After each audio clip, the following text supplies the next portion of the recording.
Two reboots, 36 MCU films, Earth 828. There are a lot of numbers we can spout, but the only real important number is 4, and that number is fantastic.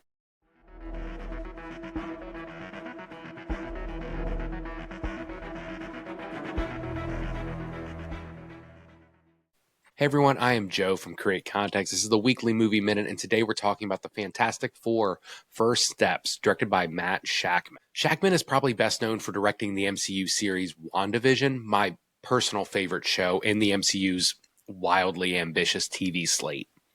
The Fantastic Four First Steps is the director's first step into the world of big budget Hollywood filmmaking, and it doesn't get much bigger than the MCU's introduction to the Fantastic Four. The Fantastic Four and their 1960s run of comics were probably the best known Marvel comic book heroes before the MCU introduced Iron Man and made people like Ant-Man become household names. They are a family of superheroes helmed by Reed Richards, his wife Sue Storm, her little brother Johnny Storm, and their best friend Ben Grimm, also known as the Thing in comic book lore.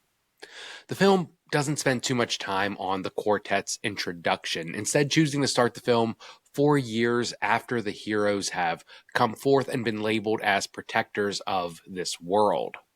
The world they inhabit and protect is where this movie truly shines, and probably the best application of the multiverse that Marvel has done so far. Instead of jumping back and forth to all these weird different realities, Fantastic Four stays in this one place. The team resides on Earth 828, and they are the sole superheroes of this world. There is no Captain America, no Gods of Thunder, just 4 fantastic human beings who protect this Earth. The aesthetic of 828 is one of the best parts of this movie. They live in a 1960s retro-futuristic inspired world, one that resembles the Jetsons with flying cars and advanced robotics, but everything still has an analog feel.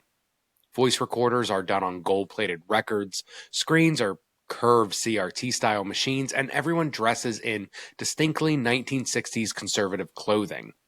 It's a fun world to be in, to watch a movie in, and that's why it's frustrating when we take a sojourn into a generic-looking Marvel outer space for the second act. I won't go full-on spoilers, but I will touch on the major plot points of the film, at least through the first and second act, because I think that's important for the understanding of this movie. The central conflict of the film begins when the Silver Surfer arrives to Earth 828 and informs the Fantastic Four, along with the rest of their planet, that their Earth has been marked for death. Galactus, Eater of Worlds, has decided this planet will be his next meal, and there is nothing anyone can do about it. The Fantastic Four, including a very pregnant Sue Storm, decide to head into space to talk with Galactus to see if he will spare their planet. To their surprise, he says he will, granted Sue and Reed leave their child with him, an offer every member of the team quickly rejects. When they return home, they inform the people of Earth of that deal that Galactus proposed and their swift refusal. This starts a really interesting plot thread, but one that's abandoned all too quickly. Up to this point, the entire world of Earth 828 has been in awe of the Fantastic Four. They are treated like royalty and celebrities. They have used their powers for good all across the world. It's really fun watching Ben Grimm being just this fun-loving New York City resident, doing local tricks for the kids. And Sue, she's become a powerful government official. She's brokered all of these deals that keep the entire Earth at peace. But now, the world, after learning about the team's refusal to sacrifice their child for their salvation, this world has turned on them.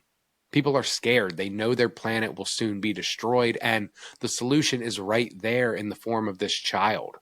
One child for an entire planet, this massive trolley problem. It's a very on-the-nose Christ allegory, maybe the most on-the-nose allegory for Jesus since Darren Aronofsky's Mother. Sacrifice the baby for the world's salvation. Despite the grandiose nature of the theme, it actually works pretty well, especially in this world that sees the Fantastic Four as infallible protectors. They have become celebrities, and it's rare we get to see this type of public opinion in Marvel movies. Most of these films and shows focus solely on heroes without giving much thought to the millions of ordinary people who now just have to contend with the fact that gods and superheroes now walk the earth amongst them. Say what you will about Zack Snyder's DCEU films, but at least they reckoned a little bit with that idea. Unfortunately, for how interesting that plot beat is, it's quickly abandoned after one short speech from Sue Storm, and the team looks at this problem not as a Christ allegory, but again, a worldwide trolley problem. They even refer to the solution to this trolley problem as a lever. This movie may be very fun, but it is not super clever. These themes, the trolley problem, the savior scenario, they are all interesting but totally underdeveloped, and it kind of makes the film feel too safe. Instead of truly exploring these big ideas, the film just evolves into the same how much do we need to punch this guy action moment like every Marvel film does. There really isn't much action in this film, sans a final epic showdown on the streets of this Jetsons inspired New York City.